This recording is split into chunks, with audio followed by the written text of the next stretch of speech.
Welcome to Recipe Tester episode 3. Today we are making the blueberry cheesecake cookies with lemon glaze by Bobby's Cozy Kitchen. No, you didn't read wrong. I had to change it into raspberry as we don't have any nice blueberries here in Turkey. Or let's say that the frozen ones are just way too expensive. This recipe intrigued me when I saw the combination of fruit and cheesecake, but in the format of a cookie. Sign me up for that, but I wasn't really happy with the result and I'll explain you why. This recipe is real easy peasy. You'll need 100 gram butter at room temperature, 150 gram sugar, 110 gram flour, 115 gram cream cheese, 60 gram berries and a bit of salt. For the lemon glaze you'll need 240 gram powdered sugar and 1 lemon zested and juiced.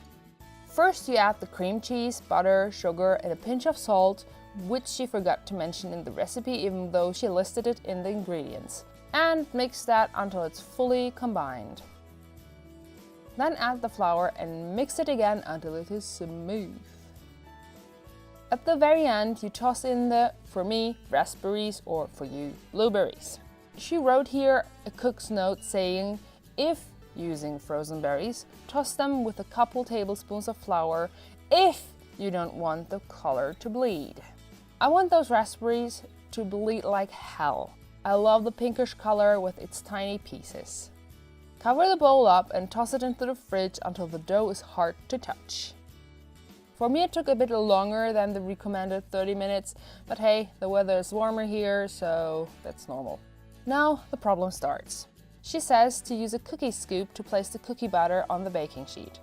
Well, I don't have that, and my ice cream scoop would have been too huge. I opted to use a teaspoon. They are sadly not perfect in shape and I didn't want to correct them as the weather was hot enough and my burning hot hands would have made the whole dough warm again. So yeah, that's that. And as you can see, I baked these suckers exactly like said in the recipe for 12 to 15 minutes or until the cookies turn golden brown on the bottom. Sorry, but with these kind of cookies, there's just no way you can check the bottom of the cookie without breaking it to pieces. So I had to trust that max 15 minutes would suffice. Well, they didn't. They weren't raw, by no means, but the consistency was weird. So I tried the second batch and I did it exactly the same way, but this time I let it bake longer and the consistency didn't improve either.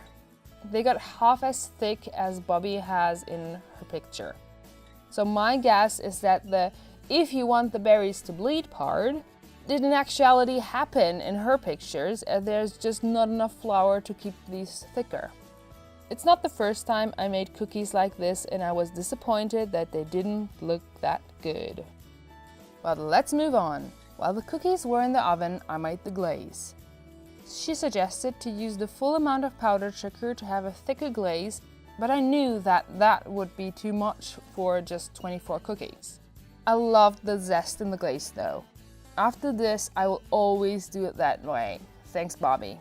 And it turned out that the glaze was enough for 2.5 batches of cookies. And I mean, I put them on thick, if you know what I mean. Now, if you want to make these, I'd advise you to put a tad more flour, probably at least 2 tablespoons more, and much less powdered sugar for the glaze, because it's part of all the negative criticism I have made here. The taste of these cookies were amazing. I kid you not, they're amazing. Bobby truly knows what goes well together. I just wish they turned out thicker. Do you want me to test a recipe you have found on the internet or even your own recipe? Tag me on Twitter or write me an email with your suggestion for the next episode of Recipe Tester.